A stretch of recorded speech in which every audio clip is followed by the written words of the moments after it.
Eh bien les amis, et si on parlait de fourmis?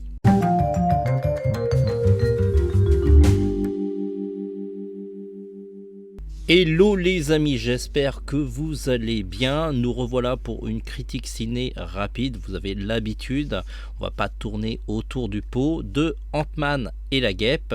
Alors la critique est tombée assez tardivement parce qu'on avait encore l'embargo, mais voilà, il est levé et on peut maintenant parler du film librement. D'ailleurs, au moment où je vous tourne cette vidéo, si vous allez sur Rotten Tomatoes, vous pouvez voir qu'il n'y a aucun avis encore, parce que bien entendu on enregistre avant et l'heure de l'embargo n'est pas encore tombée, mais lorsqu'on va le publier, ça sera nickel. D'abord, on remercie déjà Disney de nous avoir permis de voir le film assez en amont pour nous faire notre avis.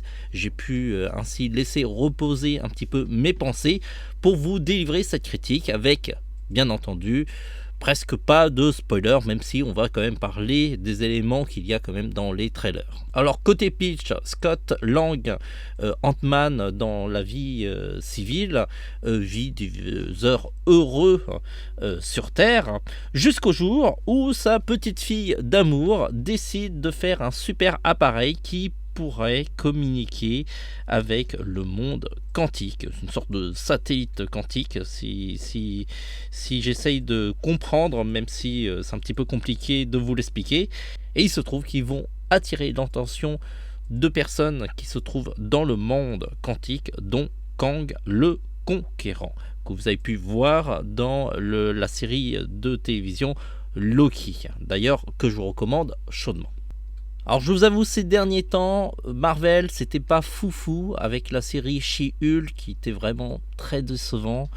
Et puis l'univers de Marvel faisait un petit peu du surplace avec les Éternels et d'autres films qui ne faisaient pas forcément avancer un petit peu le schmilblick.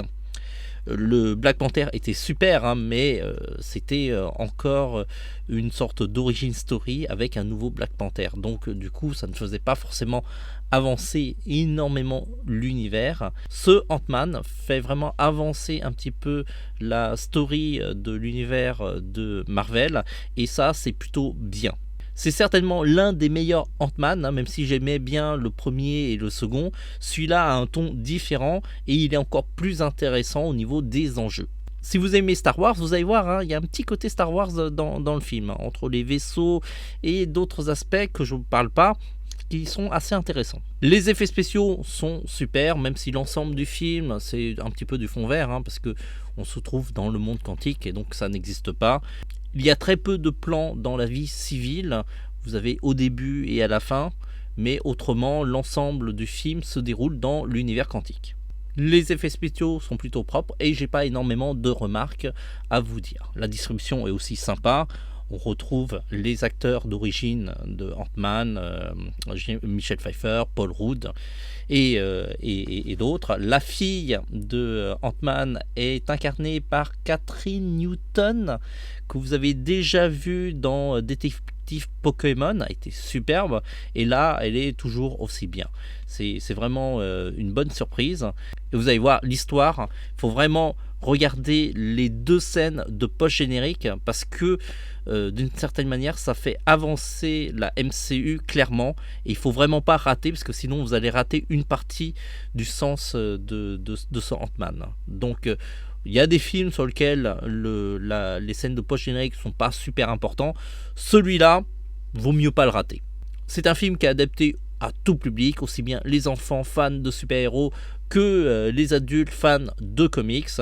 Je pense que chacun trouveront leur compte. C'est pour ça qu'on lui donne quand même une note, j'hésite entre 4 et 4,5 encore, même si je trouve que vu vraiment tous les films qu'on a jusqu'à présent et que ce film fait vraiment avancer les choses, mon penchant va plutôt vers le 4,5. Sur ce les amis, n'hésitez pas à aller voir comme d'habitude Ant-Man et la guêpe au plus vite pour éviter les spoilers, c'est un petit peu le classique, parce que je sais pas pourquoi les gens aiment bien spoiler sur les réseaux sociaux Ant-Man, histoire de faire rager un petit peu ceux qui l'ont pas vu. En tout cas moi, comme j'ai déjà vu, on risque pas de me spoiler, et donc j'espère pour vous que vous n'allez pas être spoilé aussi.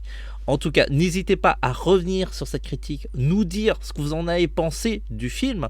Comme ça donnera toujours un second retour, un autre avis que le nôtre, et c'est toujours hyper intéressant. Sur ce, les amis, on se dit à très vite pour d'autres vidéos. Là, je suis encore sur mes projets, donc je ne vais pas publier énormément de choses au niveau dessin, même si j'en prépare, et vous allez voir, il y a de bonnes surprises.